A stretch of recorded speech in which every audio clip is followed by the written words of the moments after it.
लीजिए, मैं एक बार फिर से आप सबों की खिदमत में अपनी एक ताज़ा तरीन कहानी जूते दो पैसे लो लेकर हाजिर हूँ। समाअत फरमाएं। मेरे दोस्त पंकज की शादी गांव में हो रही थी। उसकी जिद थी कि मुझे भी उसकी शादी पर गांव जाना पड़ेगा। मैं जाना नहीं चाहता था, मगर मम्मी और पापा की जिद भी जब शामिल हो गई तो मैं इनकार न कर सका। अब मैं जाने को तैयार हो गया। तब पापा ने बताया कि गांव की लड़कियां बड़ी शरारती होती हैं, इसलिए तुम जरा होशियार रहना।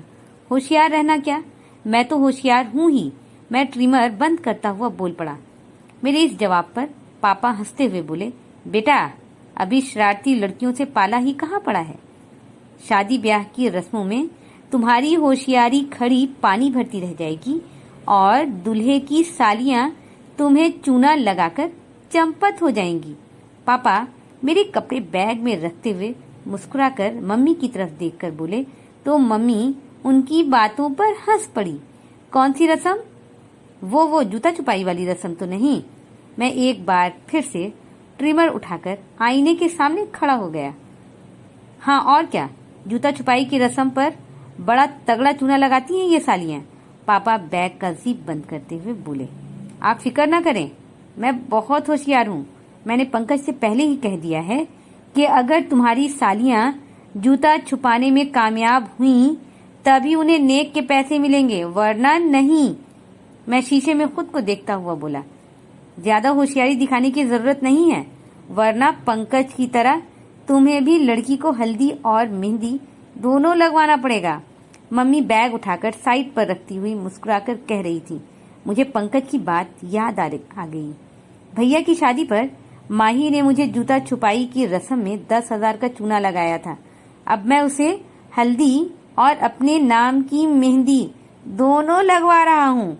बड़ी चालाकी दिखा रही थी। कैसा बनाया उल्लू? पंकज इतना कहकर हंस पड़ा था। लड़की अच्छी हो तो हल्दी और मेहंदी लगवाने में हर्ज ही क्या है? पापा की बात पर मेरे हाथों से ट्रिमर गिरते गिरते बचा। पापा मुझे गांव में शादी नहीं करनी। यहाँ की लड़कियां मुझे पसंद नहीं आ रही हैं, वहाँ की क्या खाक आएंगी।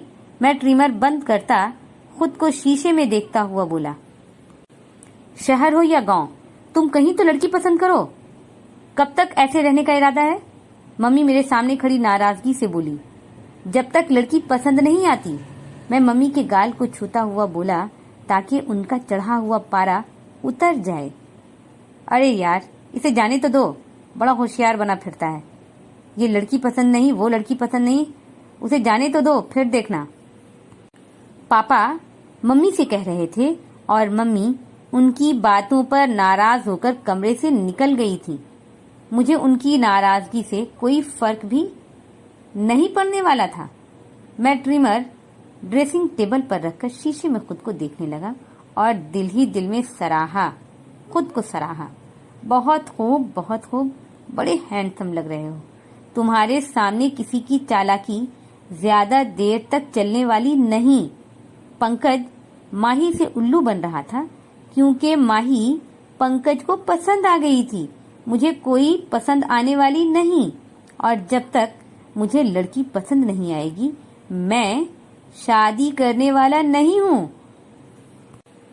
अनुज, अब तुमको शादी कर लेना चाहिए बेटा। तुम्हारी माँ कब तक घर के काम काज करती रहेगी? पापा मेरे सामने खड़े कह रहे थे। पहले लड़की तो पसंद आए, फिर होगी शादी। मैं अब भी आईने में खुद को निहार रहा था। पापा कुछ कहे बगैर ही नाराज से कमरे से निकल गए। 2 दिनों बाद मैं पंकज की फैमिली के साथ गांव में था। लड़की वालों ने बड़ा अच्छा इंतजाम करवा रखा था। शहर की दौड़ती भागती जिंदगी से निकलकर गांव का खुला खुला माहौल बड़ा अच्छा लग रहा था। बारात 2 दिनों बाद थी। हम सब लड़की के घर पर ठहरे हुए थे। बड़ा खूबसूरत माहौल था। लड़की वालों ने हम सबकी खूब खातिरदारी की। हर चीज पूछ पूछ कर परोस रहे थे। अब भी मैं खाने के लिए बैठा था। लड़की के फूफा पान चबा चबा कर कह रहे थे, जरा अच्छे से खिलाओ, मेहमान बार बार नहीं आते। आते क्यों नहीं? अभी तो पंकज भाई की शादी पर आए थे हम सब। अभी तो दीपक भाई की शादी पर आए थे हम सब। अब पंकज की शादी पे आ गए। पंकज की बड़ी दीदी हंस हंस कर कह रही थी। दीदी की बात पर मैं भी हंस रहा था और अभी मेरी हंसी बंद भी नहीं हुई थी कि मेरी प्लेट में एक साथ 2 चिकन लेग पीस परोस दिया गया। मैं हंसी रोककर चिकन पीस डालने वाली लड़की की आंखों को आंखें फाड़े देखने लगा क्योंकि एक बार देखने के बाद मेरी नजरें हट कहाँ रही थीं, इसलिए देखता ही रहा।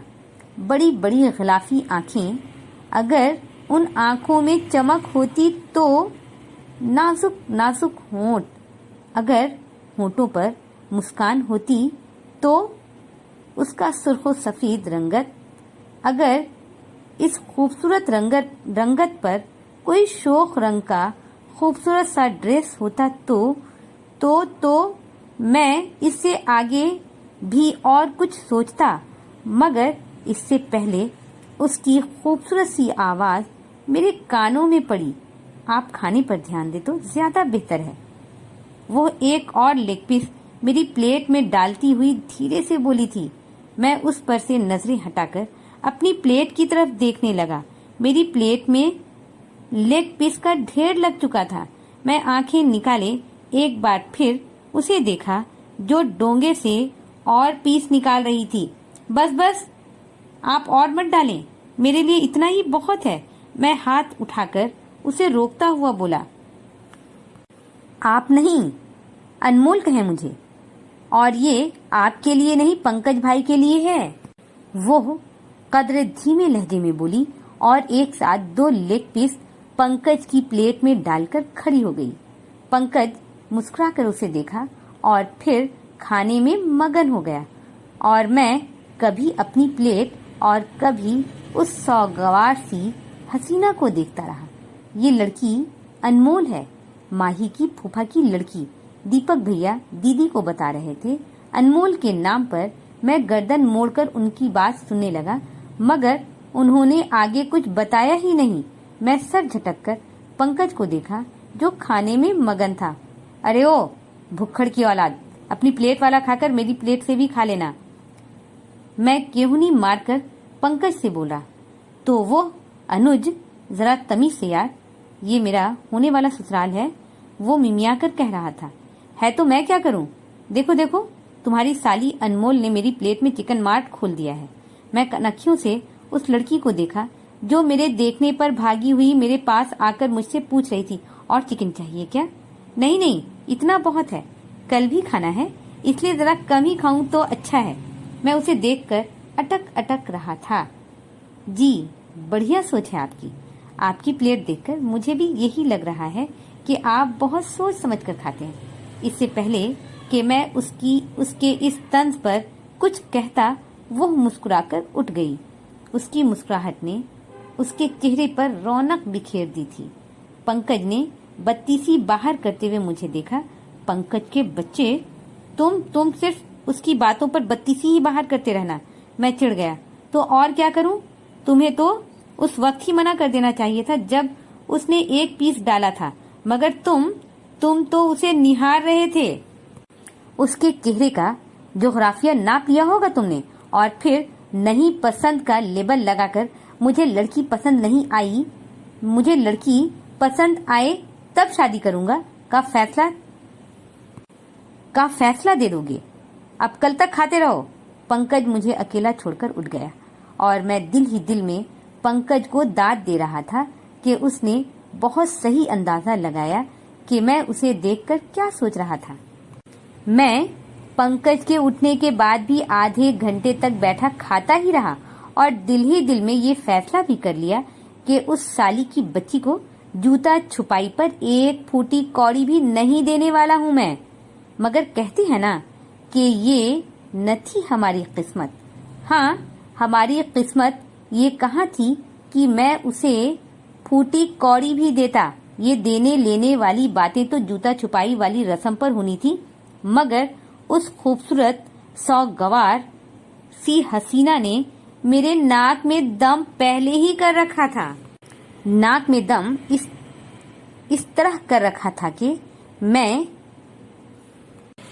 मैं बार बार उसकी सौगवार आंखों में शोखियां सजाने की कोशिश करता और वो हर बार बड़ी मासूमियत से मुझे उल्लू बना जाती और मैं आंखों में शोखियां सजाते सजाते रह जाता। सुबह चाय इतने प्यार से पकड़ाई कि क्या बताऊं। आंखों में न तो शोखियां थीं, न होठों पर मुस्कान। शराफत की पुतला बनी नमक वाली चाय पकड़ाकर चलती बनी। दोपहर खाने के लिए बैठा तो वो दही सर्व कर रही थी। मेरी प्लेट में दही का प्याला रखती हुई बोली, सॉरी, सुबह की चाय में चीनी डालना भूल गई थी। अच्छा जी, तभी नमक ज्यादा लग रहा था मुझे। मैंने खा जाने वाली नजरों से उसे देखा, इसीलिए तो सॉरी कह रही हूँ। वो और मासूम बन गई, न होठों पर मुस्कान, न आंखों में शोखी वाली चमक। मेरी नजरें उसी पर टिक गईं। वो मेरे पास से उठकर दूसरों को दही बांट रही थी और मैं अभी दही मुंह में रखा ही था कि मुझे ये एहसास हो गया कि ये दही नहीं, रुई है। मैं फौरन वॉशरूम की तरफ भागा और वो हॉल से बाहर। मैं अंदर तक सुलग रहा था। कोई ऐसा भी करता है भला? मैं कुल्ली पर कुल्ली कर रहा था। बार बार कुल्ली करने पर भी मुझे यही लग रहा था जैसे रुई का फाहा मेरे गले में अटक कर रह गया है। वॉशरूम से वापस आकर मैंने दीपक भैया से साफ साफ कह दिया कि जूता छुपाई पर एक फूटी कौड़ी भी नहीं देने वाला हूँ मैं इस अनमोल की बच्ची को। रात पलंग पर आया तो बार बार सौगवार आंखें मेरी आंखों में आ रही थीं और मैं सुबह उन सौगवार आंखों में शोखियां सजाना चाहता था, अब नहीं सजा पा रहा था। बार बार रुई का फाहा हलक में अटक जो रहा था। दूसरे दिन सुबह से शाम हो गई, अनमोल मुझे कहीं नजर ही नहीं आई। बारात निकलने से पहले मैं खूब तैयार होकर बाहर आया और इधर उधर उस सौगवार आंखों को ढूंढ ही रहा था कि एक बार मेरी नजरें उस पर टिक कर रह गईं। शायद मैं उसकी सौगवार आंखों में शोखियां सजाता तो उसे इतना शोक नहीं बना पाता जितनी शोखियां इस वक्त उसकी आंखों में बसी थी। मैं कितनी देर उसे देखता रहा मगर उसने मुझे एक बार भी नहीं देखा। मैं कितनी बार उसके पास से गुजरा भी मगर उसने मुझे नहीं देखने की कसम खा रखी थी शायद। तभी मेरा फोन बजा और दीपक भैया ने कल वाली बात याद दिलाई कि जूता तुमको संभाल कर रखना है, ऐसा न हो कि अनमोल जूता ले उड़े। जी भैया, मैं अटक अटक कर कह रहा था और मेरी नजरें अनमोल पर ही टिकी हुई थी। जूता क्या? अनमोल तो मेरी जान ले रही थी इस वक्त। बारात लगने के बाद दीपक भैया ने जूता मुझे थमाकर कहा था, छुपा कर रखो, किसी को पता न चले कि जूता तुम्हारे पास है। मैं अजबात में सर हिलाता हुआ जूता लेकर रख लिया। मैं पंकज का जूता पकड़े बैठा था। पकड़े क्या, उसी जूते के ऊपर बैठा था और वो यानी अनमोल कयामत ढाती, जुल्फें उड़ाती, कमर मटकाती, कंगन बजाती मेरे इर्द गिर्द ही घूम रही थी मगर उसकी नजरें मुझ पर नहीं थीं। वो इधर उधर कुछ ढूंढ रही थी। दीपक भैया ने मुझे चुटकी ली और कहने लगी, अनुज, अनमोल पर से नजरें हटाकर जूता पर ध्यान दो वरना जूता कब गायब होगा समझ नहीं आएगी तुम्हें। फिर गिनते रहना हजार के नोट। मैं कुछ खिसियाकर अपनी नजरें अनमोल से हटा ली। दीपक भैया खिलखिलाकर हंस पड़े थे। कल तक छेड़कर दिल जलाती ये लड़की अनमोल मुझे कड़वी कड़वी लग रही थी मगर आज उसकी सज धज पर मेरा दिल उस पर हुमक हुमक कर आ रहा था। खाना खाने के बाद तक जूता मेरे पास ही था। फेरा भी हो गया। मैं जूते पर ही बैठा रहा। लड़कियां हंसी मजाक कर रही थीं और अनमोल जूता खोजने के चक्कर में थी, क्योंकि दीपक भैया ने साफ साफ कह दिया था कि जब तक तुम जूता नहीं चुराओगी पैसे नहीं मिलेंगे। मैं अपनी कुर्सी छोड़ने वाला नहीं था। जैसे जैसे वक्त गुजर रहा था, अनमोल की परेशानी बढ़ रही थी। अनमोल के साथ साथ उसकी सहेलियां भी हर जगह पर जूता खोज रही थीं, मगर जहां खोजना था वहां तक उनका दिमाग नहीं जा रहा था।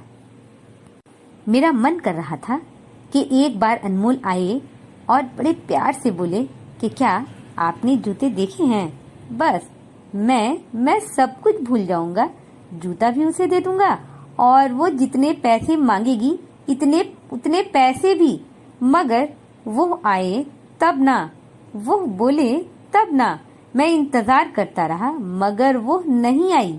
उसकी बातें, उसकी हंसी, उसका चलना मुझे बहुत लुभा रहा था, मगर जूता न मिलने पर उसका चेहरा लटक सा गया था। एक बार फिर से उसकी चंचल सी आंखों में सौगवारी नजर आने लगी थी। मुझे उसका उतरा हुआ चेहरा पसंद नहीं आ रहा था। आखिर मैं धीरे से उठा, जूता उठाकर कोट के अंदर छुपाया और सबकी नजरों से बचता हुआ धीरे से उसे पुकारा। मेरी आवाज पर वो नजरें उठाकर मुझे देखी, जैसे पूछ रही हो क्या है। मैंने कोट के अंदर से जूता निकालकर एक झलक उसे दिखाया तो वो गिरती पड़ती मेरे पास आकर रुक गई। अच्छा जी, जूता आपने अपने पास छुपा कर रखा हुआ था, जभी तो नहीं मिल रहा था। वो तो जैसे उछल ही पड़ी थी। शोखियां वापस से आंखों में उमड़ आई थी और एक बार फिर वो मुझे बेइंतहा खूबसूरत लगने लगी थी। मैं उसके मुंह पर हाथ रखकर उसे चुप कराया, फिर धीरे से बोला, किसी को पता न चले कि जूता मैंने तुम्हें दिया है। मैं उसके हाथों पर में जूता पकड़ाकर मुस्कुराकर कह रहा था तो वो सर हिलाती ओके कहकर स्टेज की तरफ दौड़ पड़ी थी। मैं धीरे धीरे चलता स्टेज तक आया था। वो दीपक भैया से मोल मलाई कर रही थी। दीपक भैया जेब से नोट निकाल कर उसके हाथों में रख रहे थे कि उनकी नजरें मेरे ऊपर पड़ गई। मैं बगैर पलकें झपकाए अनमोल को देख रहा था, जो हर बार दीपक भैया से नोट पकड़ने के बाद मुस्कुराकर मुझे देख लेती थी। दीपक भैया 10,000 गिनने के बाद ही जूता उससे ले पाए थे। दीपक भैया जूता लेकर पंकज के पास आए और जूता उसके आगे रखकर मेरे बराबर खड़े होते हुए बोले, ये होती हैं सालियां, दिल खोलकर चूना लगाती हैं, कोई नहीं सकता इनसे। तुम क्या खाक सकते? देख लिया ना, जीत गई ना ये सालियां, खुद से देना पड़ता है जूता। वाह रे तीसमार खान। दीपक भैया मेरे हाथ पर हाथ मार कर खिलखिलाकर हंस पड़े थे। मैं समझ गया भैया ने हमारी चोरी पकड़ ली है। पंकज ने एक बार मुझे देखा, फिर अनमोल को और फिर दीपक भैया से कहने लगा, लगता है हमें जल्द ही बारात लेकर दोबारा यहाँ आना पड़ेगा। क्यों अनुज? आखिर में वो मुझसे पूछ रहा था। मैं असबात में सर हिलाकर खिलखिलाकर हंस पड़ा था। मेरी आज की कहानी यहीं पर खत्म होती है। मैं अपनी अगली वीडियो में अपनी एक ताज़ा तरीन कहानी लेकर जल्द हाजिर होती हूँ। जब तक के लिए मुझे इजाज़त दें। अपना ध्यान रखें, अपनों का ध्यान रखें। फ़ी अमानिल्लाह।